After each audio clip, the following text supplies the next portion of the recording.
Hola, aquí estamos en la segunda parte de la lección número 113 del curso de geometría. Vamos a ver estos ejemplos en donde vamos a aplicar la fórmula que probamos en la primera parte de esta lección, que tenía que ver cómo buscar el área total de una esfera. Y dice así: determine el área total de los sólidos en el ejemplo anterior. En el ejemplo anterior a este, lo que presentamos era un par de sólidos a los cuales buscamos el volumen. Ahora vamos a buscarle el área total. Y el primero de esos sólidos, si usted va a su libreta, va a encontrar que era una esfera de radio de 3 pulgadas. Bueno, pues acabamos de probar, ¿verdad?, en la primera parte de esta lección, que la superficie de una esfera, y eso es lo que voy a buscar, la superficie total de esa esfera, está por esta fórmula 4pi por el cuadrado del radio. Así que será aproximadamente igual a 4 por, y ponemos aquí la aproximación que estamos usando para pi, que es 3.14, por el radio, que dice que son 3 pulgadas, y se cuadra, ese es radio, ¿verdad? Así que será, si yo asocio 4 por 3.14 da 12.56, y si cuadramos las 3 pulgadas, para cuadrar el 3 da 9, y al cuadrar las pulgadas dará pulgadas cuadradas. Y finalmente, si usted multiplica 12.56 por 9, le va a dar 113.4 pulgadas cuadradas, ¿verdad? Y eso es aproximadamente el área total de esa esfera. En el segundo ejemplo, si usted va a su libreta y encuentra el segundo ejemplo, verá que era un sólido que consistía de un cilindro recto circular en la parte de abajo y un hemisferio en la parte superior. Así que para yo buscar el área total tengo que buscar primero 3 áreas. La primera, que hemos llamado S1, es el área de la base circular inferior, que tenía 8 metros de diámetro, si usted se fija en el dibujo, del cilindro que estaba en la parte inferior. S2, la segunda que voy a sumar, es el área de la superficie cilíndrica lateral, que es esa superficie curvilínea, ¿verdad?, que tenía 10 metros de altura, ¿sí? Y finalmente la tercera área que tengo que sumar es el área del hemisferio en la parte superior de ese sólido, ¿verdad?, que tenía 4 metros de radio. Todos esos datos de medidas, ¿verdad?, el 8 metros de diámetro, los 10 metros de altura y los 4 metros de radio, nos los indicaba el dibujo, ¿verdad? Bueno, pues si sustituimos en esta fórmula, S1 va a ser el área de la base circular, ¿verdad? Recuerda que como un círculo, pues la fórmula para buscar su área es pi por su radio al cuadrado. Más, y entonces para buscar el área lateral de ese cilindro, que es el área que corresponde a esa superficie curvilínea que encierra a un cilindro, pues la fórmula, recuerde que es la circunferencia de la base, que como un círculo será 2πr, por la altura de esa área lateral, que corresponde a la altura de ese cilindro, del cual esa superficie curvilínea es parte, ¿verdad? Y finalmente vamos a buscar el área del hemisferio, pero como el hemisferio es la mitad de una esfera, pues es la mitad del área total de la esfera, de la cual yo estoy usando un hemisferio en la parte superior de ese sólido. Y recuerden que para buscar el área total de una esfera es 4πr cuadrado, pero entonces multiplico por un medio para buscar el área de ese hemisferio, de esa media esfera. Bueno, pues esto será aproximadamente igual, ¿verdad?, porque ahora vamos a sustituir ya las aproximaciones del número pi y sustituimos los valores de estas variables, ¿verdad? Pi, que es 3.14 aproximadamente, por el radio de la base del cilindro, que como tiene diámetro 8 metros, el radio será la mitad, 4 metros, ¿verdad?, al cuadrado, ¿verdad?, más 2 por pi, que es 3.14, por el radio de esa base del cilindro, que son 4 metros, por la altura de ese cilindro, que son 10 metros, más, y si aquí yo multiplico, ¿verdad?, o asocio el 1 medio por el 4, recuerden que el 4 estaría sobre 1, el 2 cancelaría con el 4, el 2 entre 2 a 1 y 4 entre 2 a 2, así que nos queda finalmente 2 sobre 1, 2 por pi, que es 3.14, por el radio del hemisferio, ¿verdad?, que también es 4 metros, así que por 4 metros al cuadrado. Bueno, pues esto será 3.14 por, y si yo cuadro los 4 metros será 4 al cuadrado 16, y el cuadrado de los metros, pues metros cuadrados, más 2 por 3.14, podemos irnos multiplicando ya a 6.28, y si multiplico acá 4 metros por 10 metros dará 4 por 10, 40, y metros por metros cuadrados. Y acá, finalmente, el tercer término también multiplica 2 por 3.14, si los asocio primero, ¿verdad?, da 6.28, y si cuadro los 4 metros será 4 al cuadrado 16 y metros al cuadrado. Y entonces si usted multiplica 3.14 por 16, eso da 50.24 metros cuadrados. Si multiplicamos 6.28 por 40, eso da aquí 251.2 metros cuadrados. Y si multiplicamos 6.28 por 16, eso da pues 100.48 metros cuadrados. Finalmente, si sumamos estas cantidades, ¿verdad?, que son semejantes todas, porque todas tienen metros cuadrados, dará la suma de estos tres coeficientes numéricos da 401.92, y lo acompañamos con el coeficiente literal que lo hace semejante, que son los metros cuadrados. Así que esa sería el área aproximada total de ese segundo sólido que teníamos en los ejemplos anteriores. Recuerden, les repetimos que era un cilindro recto circular abajo, de diámetro 8 metros y altura 10 metros, y un hemisferio en la parte superior de radio 4 metros. Bueno, pues con esto, dicho sea de paso, terminamos el tema de las mediciones. Recuerde que en ese tema de las mediciones lo que hacíamos era medir, tomar medidas, ¿verdad?, de longitudes, de áreas, de volúmenes y de superficies, áreas superficiales, ¿verdad?, de distintas figuras, ¿verdad? En el caso de los perímetros, ¿verdad?, buscamos el largo de una figura, ya fuera un cuadrilátero, un triángulo, un pentágono, un polígono regular, áreas igual de ese mismo tipo de figuras, ¿verdad? Usamos el teorema de Pitágoras para buscar longitudes de rectas, de segmentos de recta. Buscamos volúmenes de sólidos, ya fueran prismas, pirámides, conos, cilindros, esferas, y finalmente superficies laterales o totales también de sólido, prismas, conos, pirámides, cilindros y esferas.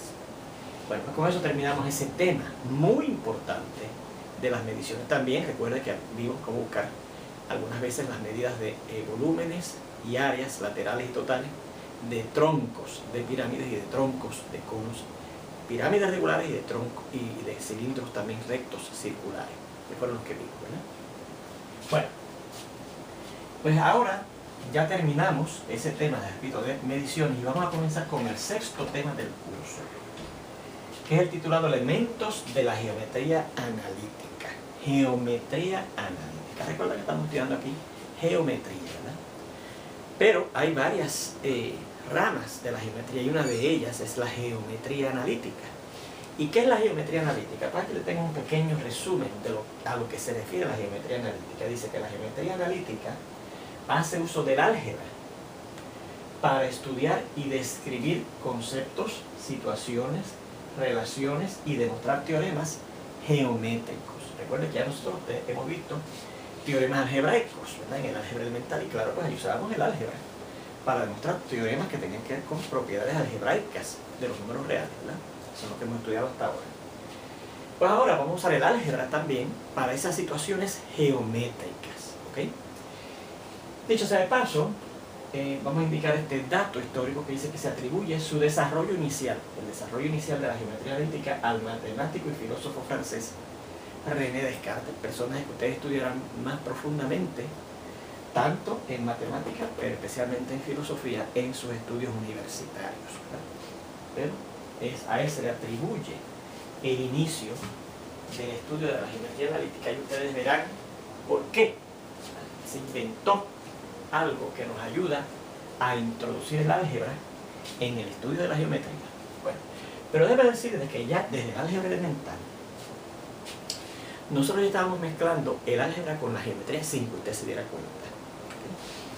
Porque cuando ya introducimos en el estudio de los números enteros, en el tema de los números enteros en el álgebra elemental, la recta numérica, en donde aprendimos a asociar puntos en esa recta numérica, ¿verdad?, que en aquel tiempo definimos como una raya, en donde yo marcaba unos puntos, ¿verdad?, equidistantes, etc. Y a cada uno de ellos le asignamos uno de los números naturales, ¿verdad?, o enteros, después cuando estudiamos la parte de los negativos, ¿verdad?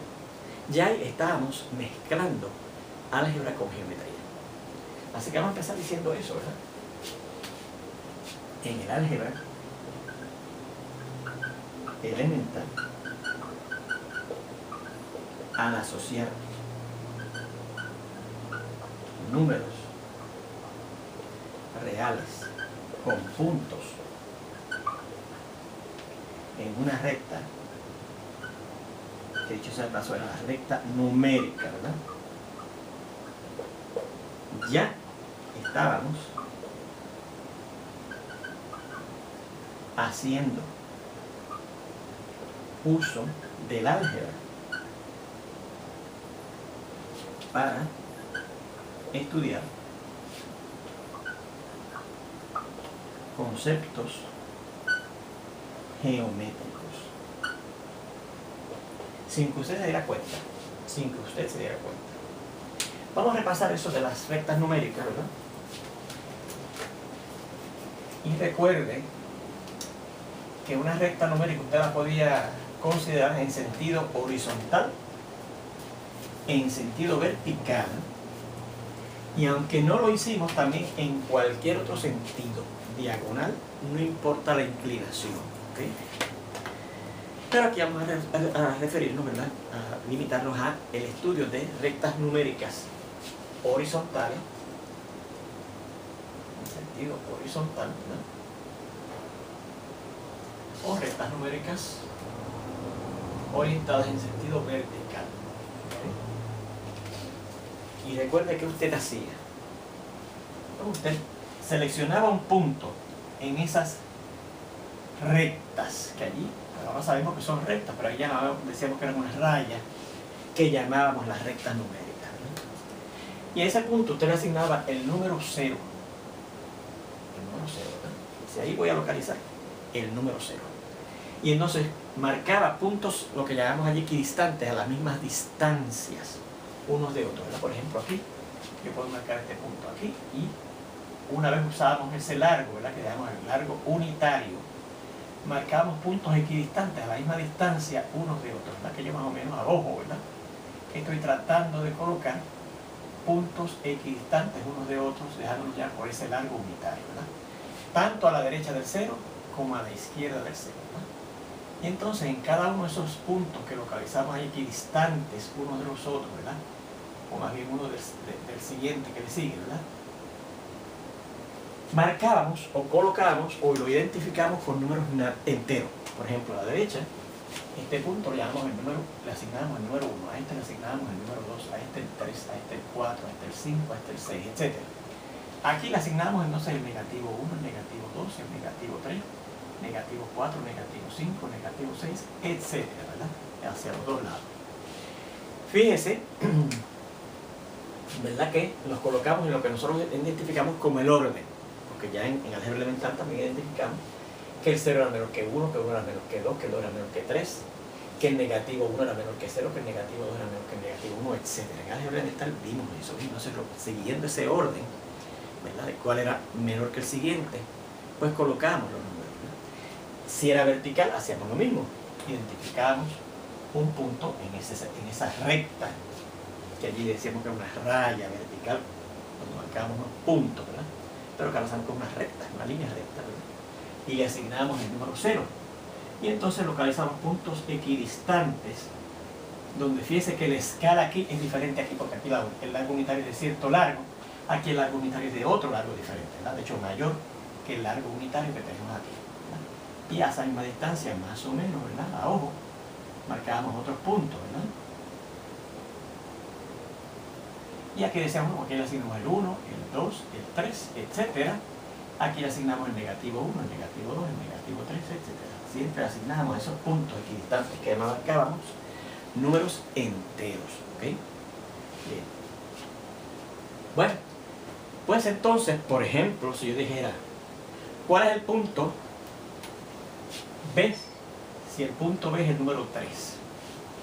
Bueno, pues en esta recta numérica, ese número sería este. ¿Verdad? Ese sería el punto B. En esta recta numérica, ese punto B sería este. Si quiere decir, ¿cuál es el número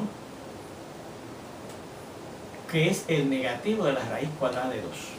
El negativo de la raíz cuadrada. Bueno, ya sabemos, ¿verdad?, por lo que hemos aprendido, usando una calculadora o el algoritmo que aprendimos para buscar raíz cuadrada de algún número, que esto es aproximadamente igual al negativo de 1.414 si lo llevamos hasta 3 lugares decimales.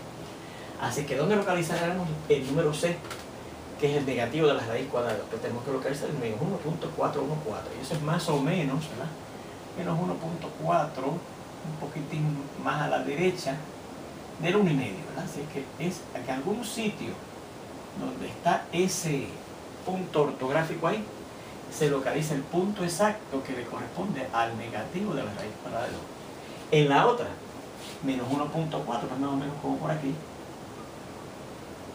en algún sitio por ahí está localizado el punto que le corresponde al negativo de la raíz cuadrada de 2, en esta recta numérica. ¿Verdad que sí? Si yo le digo, ¿cuál será el punto D? Y le pongo aquí, en el punto D. Pues como ahora es a ojo, ¿verdad? A ojo, que usted está estimando más o menos, eso pues usted dice, bueno, pues eso yo diría que está justo en la mitad entre 5 y 6.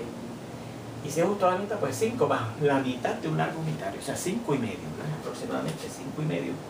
O si lo quiere escribir en forma de decimal, pues a cambiar el 1,5 a decimal, recuerde que eso lo hacíamos en álgebra elemental, 5.5. Si yo les digo, ¿cuál será el punto que le corresponde a este? A este que está aquí. Vamos a llamar el punto E.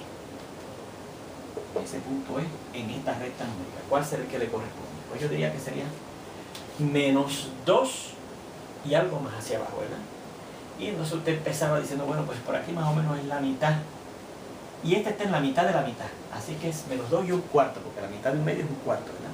Así que es aproximadamente negativo 2 y un cuarto, o negativo 2.25, porque si usted cambia un cuarto a decimal, como aprendimos en el álgebra elemental, verá que era negativo 2.25. Bueno, pues fíjense como ya al yo introducir la recta numérica en el álgebra elemental, estaba mezclando conceptos algebraicos con conceptos geométricos, sin que usted se diera cuenta, ¿verdad? Ahora que ya hemos estudiado la geometría, y actualmente lo principal de la geometría, vemos que efectivamente, ¿verdad?, hay una mezcla de álgebra y geometría. Recuerde que otra cosa que nos ayudaba a hacer esto era buscar la distancia entre dos puntos en una recta numérica, ¿verdad? Recuerden que esto nos ayudaba a determinar la distancia entre dos puntos en una recta, claro, la recta numérica, ¿verdad? Fíjense que en el caso de la geometría nos daban un segmento, y para yo medir distancias en ese segmento tenía que usar las reglas, ¿se acuerdan? Que lo vimos bien al principio del curso, las reglas. Pero teniendo ya en una recta numérica números identificados con puntos, los números que usted quiera, usted puede identificar con el punto que le corresponde, ¿verdad? Y vimos también en álgebra elemental, que esos puntos eran únicos, o sea que el único punto, por ejemplo, que le corresponde a negativo raíz cuadrada de 2 es ese que está ahí, ningún otro. Son puntos únicos que le corresponden a cada número real, ¿verdad? Bueno, pues entonces, por ejemplo, ¿cuál será la distancia, digamos? Recuerda que este sería el punto C, ¿verdad? O que C es la raíz cuadrada de 2, vamos a identificarlo, ¿verdad? Este es el punto B, el punto C, el punto D y el punto E, muy bien. Si yo quisiera, por ejemplo, buscar la distancia entre B y C, la distancia o el largo de ese segmento que va desde B hasta C, ¿verdad? O desde C hasta B, se puede poner así, ¿verdad? De C hasta B. Pues recuerde que encontramos, y vimos en el álgebra elemental, la definimos como el valor absoluto de la resta de esos dos números, de los números que representan o que se localizan en esos dos puntos, ¿verdad? El que se localiza en B es 3. Y el que se localiza en C es negativo raíz cuadrada de 2. Así que hay que restar esos dos números, ¿verdad que sí? Así que esto nos dice decir el valor absoluto de 3 más la raíz cuadrada de 2, ¿verdad? Y esto sería igual a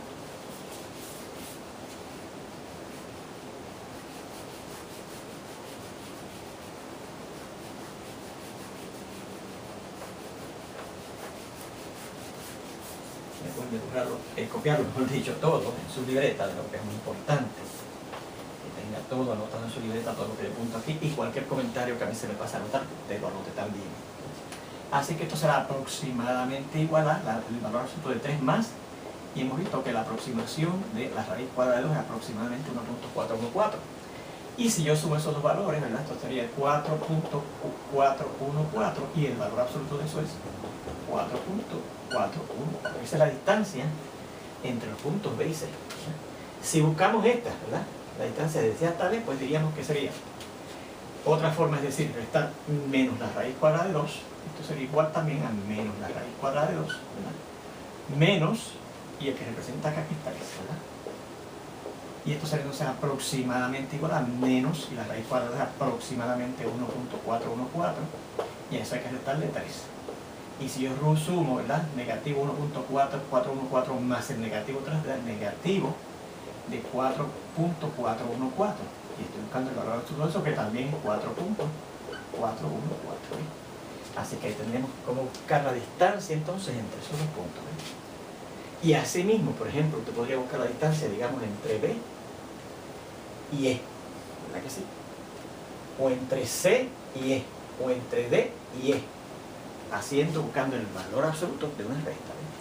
Fíjese que claramente eso es una mezcla de álgebra con geometría, porque el concepto de distancia es un concepto geométrico y el concepto de una resta de números reales es un concepto algebraico. Así que ahí usted está mezclando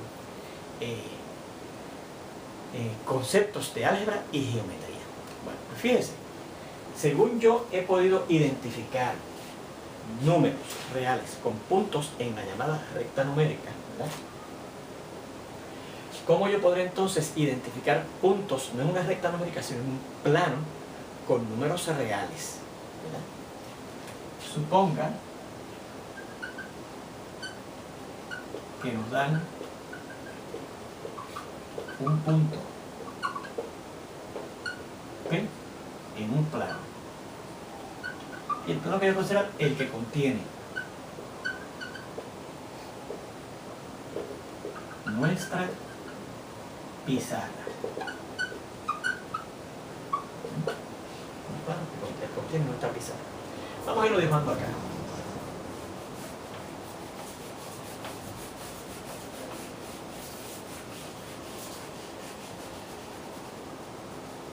Claro que contiene nuestra pizarra es toda esa pared, ¿verdad?, que está ahí y que donde está localizada, sobre la cual hemos colocado nuestra pizarra, ¿ok? Pues yo voy a colocar este punto P en ese plano. Y yo quiero identificarlo entonces en forma parecida con números reales. Suponga que, al igual que los puntos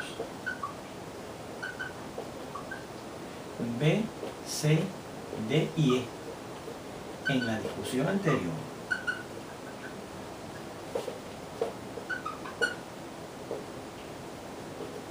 ya que está aquí, queremos relacionar a P, a ese punto que ahora no está localizado en una recta, sino en un plano, con algún o algunos números reales. O algunos números reales. Pues fíjense que lo que se le ocurrió a René Descartes hacer. René Descartes,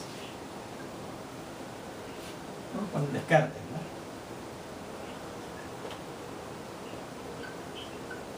Descartes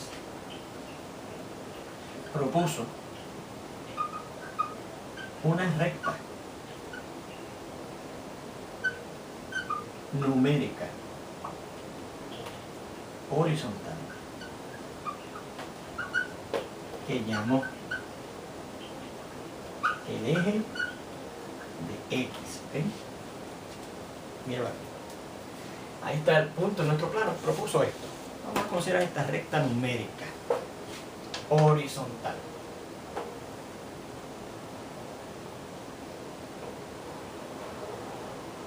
Horizontal. Y claro, si es una recta numérica, en algún sitio él tiene que marcar el punto donde va a estar el cero, que recuerden que así que se empieza construyéndose o diseñándose una recta numérica, ¿verdad? Marcando el punto que es el que va a correr para el y de ahí en adelante marcamos puntos equidistantes unos a otros donde vamos a localizar los números enteros.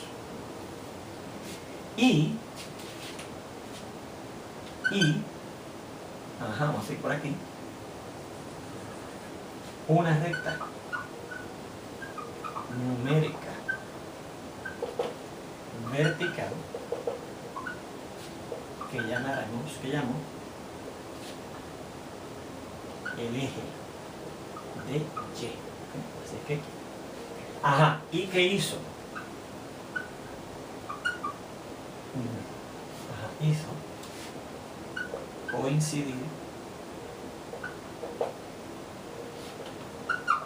el punto que corresponde al 0 en ambas en un mismo punto, ¿verdad? Eso coincide. Pues aquí pasa por esa línea, por ese punto que le asignó el 0, pasa una recta numérica vertical, ¿okay? Que se llama el eje de Y. El eje de Y. Y lo identifica así generalmente. Acá arriba, el eje de X, lo identifica generalmente a la derecha, ¿okay? Pero se puede identificar aquí y aquí. X y X. O se puede identificar aquí el eje de Y y Y. Pero generalmente, y lo que yo voy a hacer es siempre lo identifico a la derecha el eje de Y y arriba al eje de Y. Y ahí también va a estar el 0 de esa otra recta numérica. Bien. Entonces, considere en ambas, ¿verdad? 0 de ambas. Considere la única recta, vamos a llamarlo PQ, que pasa por P. Tengo acá.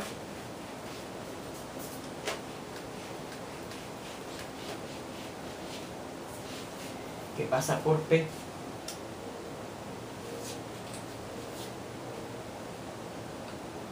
Paralela